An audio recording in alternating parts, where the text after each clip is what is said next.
Hai, apa kabar? Ya, jadi kalau kita lihat di awal tahun 2022 ini Samsung udah ngerilis beberapa handphone terbaru mereka, mulai dari kelas low-end itu ada Samsung A03, bahkan sampai ke kelas flagshipnya itu ada Samsung Galaxy S22 series.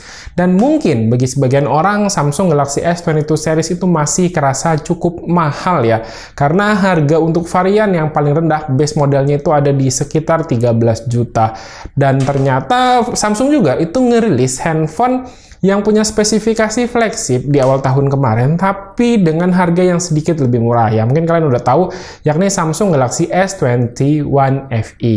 Nah, jadi seri FE itu biasanya adalah seri yang diluncurkan sama Samsung untuk ngasih fans mereka, karena fan edition itu pengalaman handphone yang flagship tapi dengan harga yang sedikit lebih murah. Jadi ya biasalah, ada penyesuaian 1-2 bagian di sana sini. Dan ternyata kehadiran Samsung Galaxy S21 FE ini justru bikin bingung ya menurut saya.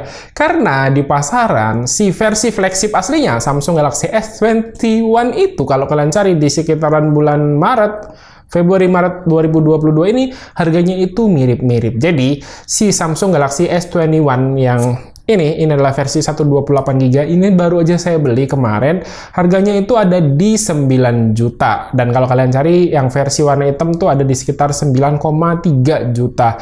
Dan si Samsung Galaxy S21 FE yang versi 128 itu dijual sekitar 8,7 sampai 9 juta. Nah, bingung kan? Karena harganya bisa dibilang ini beda-beda tipis. So, daripada kalian bingung dan kebetulan saya pegang keduanya, saya coba komparasikan Samsung Galaxy S21 FE ini dan juga Samsung Galaxy S21 5G, dan saya bakal komparasikan aspek per aspek dari masing-masing HP. Nanti bakal saya kasih skor dari masing-masing aspek tersebut. Dan aspek yang pertama yang bakal kita bahas adalah dari sisi desain serta build quality. Untuk desain sama build quality ini saya gabung aja ya, karena secara look sebenarnya kedua HP ini look the same. Dari model bump kamera sampai looks dari depannya juga mirip. Cuman kalau bicara build quality, meski sama-sama bahan yang dipakai itu kaca di depan, plastik di bagian belakang, sama frame metal, nggak tahu kenapa dari Samsung S21 ini lebih berasa solid ya. Dan secara look itu terutama di bagian kamera belakang, bikin si Samsung Galaxy S21 ini berasa lebih mewah. So, untuk bagian desain, saya kasih nilai buat si Samsung Galaxy S21 ini. Lanjut ke bagian yang kedua, kita ngomongin soal layar. Kedua HP ini juga punya spesifikasi yang identik ya, dimana sama-sama menggunakan panel Dynamic AMOLED 2X, resolusi sama-sama Full HD, sama-sama punya refresh rate 120Hz. Paling yang membedakan ada di ukuran aja. S21 lebih compact ya, dengan ukuran yang 6,2 inch, berbanding 6,4 inch di S21 FE. Cuman kalau udah ngomongin experience layar, ini baru berasa beda banget ya. Karena refresh rate dari Samsung S21 itu dynamic, jadi artinya dia tuh bakal naik turun refresh rate-nya sesuai dengan aplikasi apa yang sedang kita buka. Sementara kalau S21 FE ini refresh rate-nya statis di 120Hz. Yang sayangnya ini masih ada masalah dengan refresh rate-nya sampai saat ini. Di video saya sebelumnya tentang review Samsung S21 FE ini, masalah ini udah saya sampaikan, di mana layar dari si Samsung S21 FE ini nggak ngelock di 120Hz. Dan bahkan ini parahnya sering banget drop di bawah 60Hz.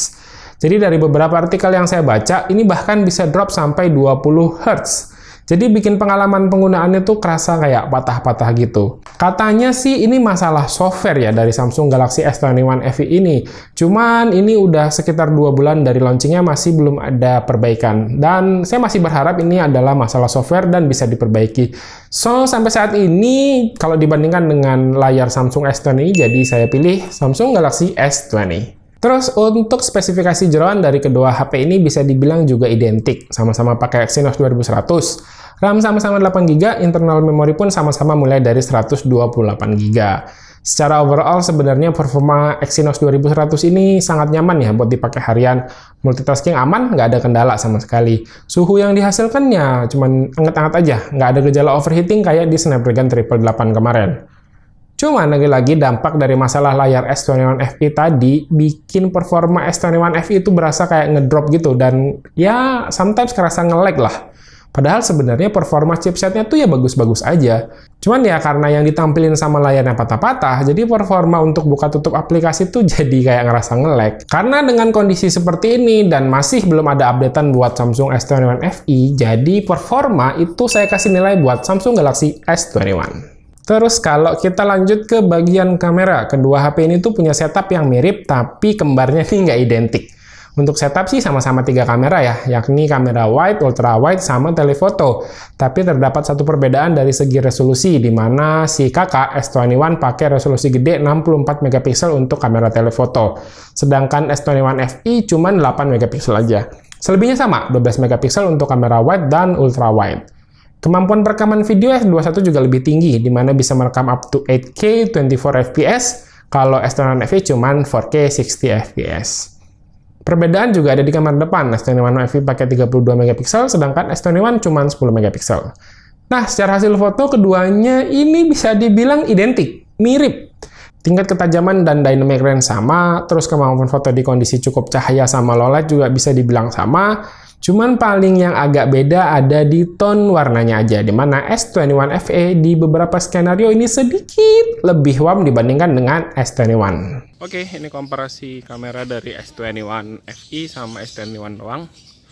Untuk resolusi saya set di mentok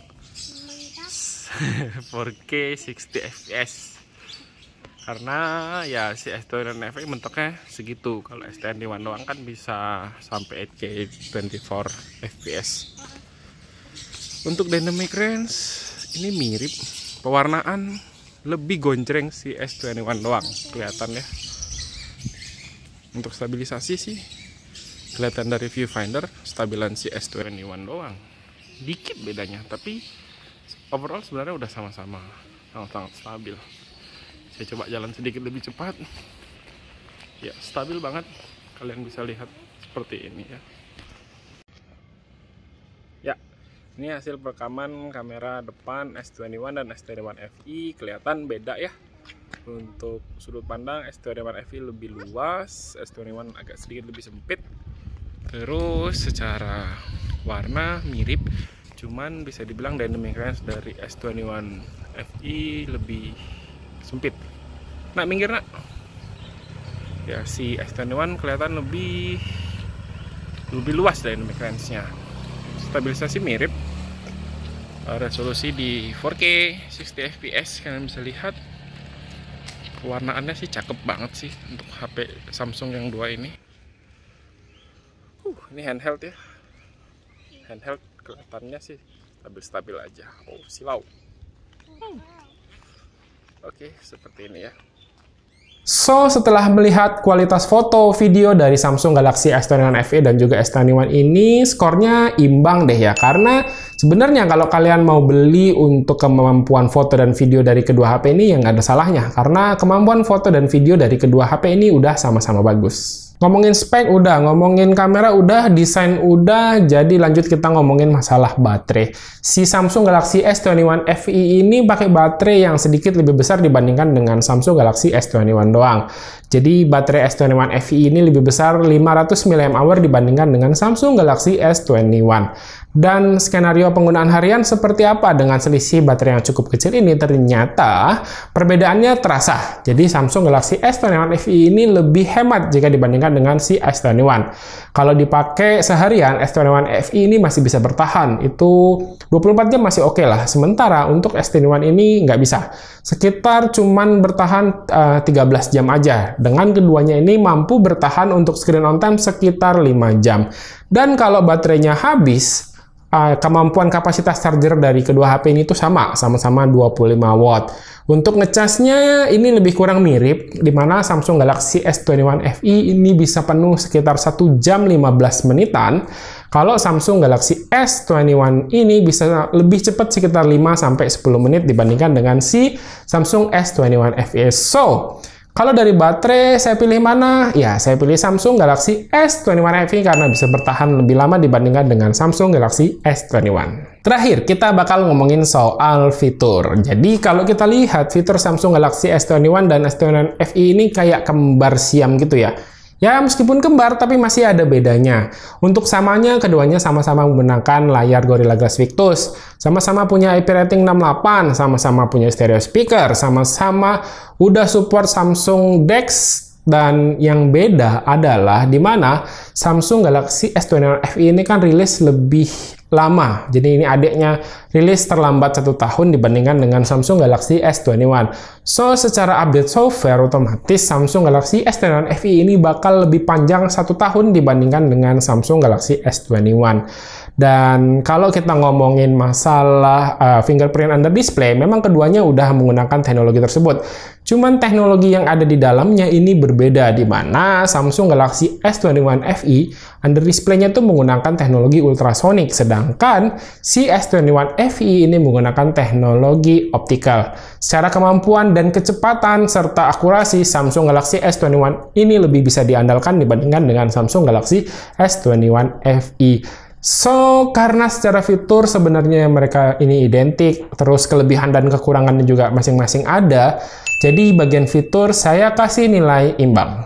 So, ya, itu dia tadi komparasi antara Samsung Galaxy S21 FE dan juga Samsung Galaxy S21. Dan semoga video ini bisa membantu kalian yang mungkin sedang bingung milih S21 FE atau S21, atau malah tambah bingung.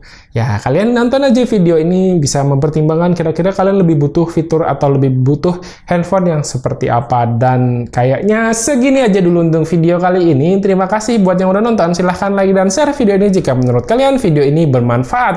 Dan pamit, sampai jumpa di video berikutnya. Ciao, bye-bye.